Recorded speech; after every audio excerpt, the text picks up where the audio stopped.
And ఇక Chile president Gabriel Boric Font ఆయన భారత పర్యటనకు వచ్చారు. సుమారు 75 సంవత్సరాలు అవుతోంది దౌత్య సంబంధాలు ఇరు దేశాల మధ్య నెలకొల్పబడి. సో ఈ నేపథ్యంలో ఆయన యాక్చువల్లీ మనం ఎప్పుడు చాలా మంది అధినేతలు చెప్తూ ఉన్నారు, అందరూ మన అనలిస్టులు ఎక్కువగా చెప్తూ ఉంటారు, మోదీ ఒక్కరే ప్రపంచంలో ఏ వ్యక్తులతో అయినా సరే మాట్లాడి ఒప్పించగలరు. అండ్ అది జెలెన్స్కీ కావచ్చు, లేకపోతే రష్యా అధినేత పుతిన్ కావచ్చు, హూఎవర్ ఇట్ మే బి, మధ్యవర్తిత్వం చేయడంలో కానివ్వండి, మాట్లాడగలిగే వ్యక్తి ఎవరైనా ఉన్నారంటే అది మోదీ అని అనలిస్టులు చెప్పడము, మనలాంటి జాతీయవాదులు చెప్పడము సహజమే. కానీ చిలీ ప్రెసిడెంట్ కూడా అదే మాట అన్నారు. సో ఒకసారి అండ్ చిలీ భారత్ మధ్య ఈ పర్యటన ద్వారా వచ్చినటువంటి అవుట్కమ్ ఏంటి చెప్తారా? చిలీలో మనకు ఖనిజాలు చాలా ఉన్నాయి, ఎస్పెషల్లీ రేర్ ఎర్త్ మినరల్స్ చాలా ఉంది, కాపర్ చాలా ఉంది వాళ్ళ దగ్గర, మనకు చాలా కీలకం. రెండు, మొత్తం లాటిన్ అమెరికాలో ఈరోజు చైనా కబ్జా ఉన్నది.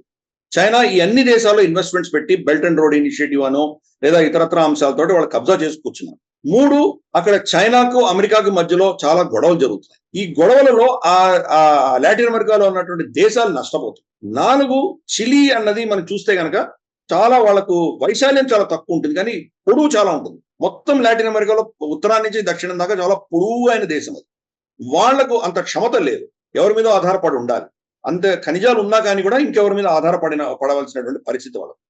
చైనాకు ప్రత్యామ్నాయం చూసుకోవాల్సిన ఆవశ్యకత చిలీకి ఉన్నది. కాబట్టి చిలీ భారతదేశంతో మైత్రి పెట్టుకునే దిశగా వాళ్ళు ప్రయత్నం చేస్తారు. మనం కూడా ఏం చేస్తున్నాము, ఎక్కడెక్కడ చైనా ఇన్ఫ్లుయెన్స్ పెరుగుతున్నదో క్రమేపీ మనం అక్కడ ప్రత్యామ్నాయంగా వెళ్లేటువంటి ప్రయత్నం మనం కూడా చేస్తాం. కాబట్టి ఈ చిలీ ప్రెసిడెంట్ భారతదేశానికి రావడం అనేది అందుకని ఆ దృష్ట్యా చాలా చాలా కీలకం. అతను సరే తాజ్మహల్కి వెళ్ళాడు, అతను 4-5 రోజులు ఉన్నాడు ఇక్కడ.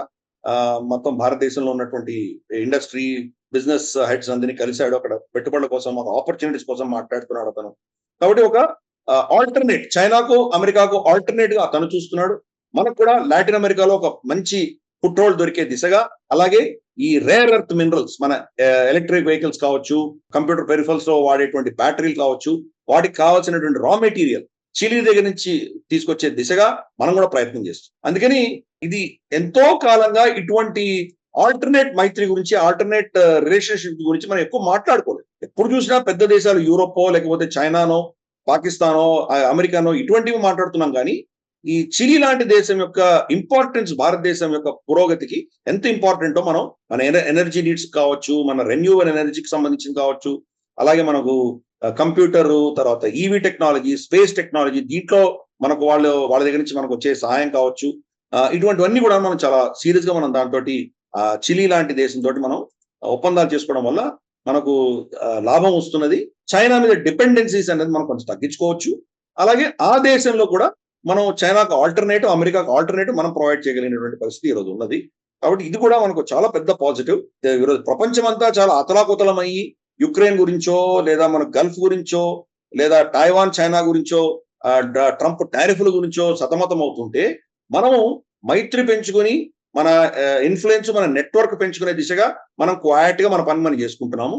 ఈవెన్ లాటిన్ అమెరికాలో కూడా మన యొక్క ఇన్ఫ్లుయెన్స్ పెంచే దిశగా ఈ యొక్క విజిట్ అనేది చాలా అద్భుతంగా ఉంది. కాబట్టి ఇదే పంథాలో భారతదేశం ఎదుగుతున్నటువంటి దేశం, ప్రపంచంలో అన్ని రీజన్స్ లో కూడా మన ప్రెజెన్స్, మన మైత్రి, మన సహాయం ఉంటుందని నేను భావిస్తున్నాను. ఈ వీడియో మీకు నచ్చినట్టయితే లైక్ చేయండి, 10 మందికి షేర్ చేయండి. అలాగే కామెంట్ల రూపంలో మీ అభిప్రాయాలను మాతో పంచుకోండి. Nationalist hub group of channels ను సబ్స్క్రైబ్ చేసుకుని తెలుగునాట జాతీయవాద జర్నలిజాన్ని ప్రోత్సహించండి. ఈ వీడియో కింద ఉన్న బెల్ ఐకాన్ పై క్లిక్ చేయడం మర్చిపోవద్దు.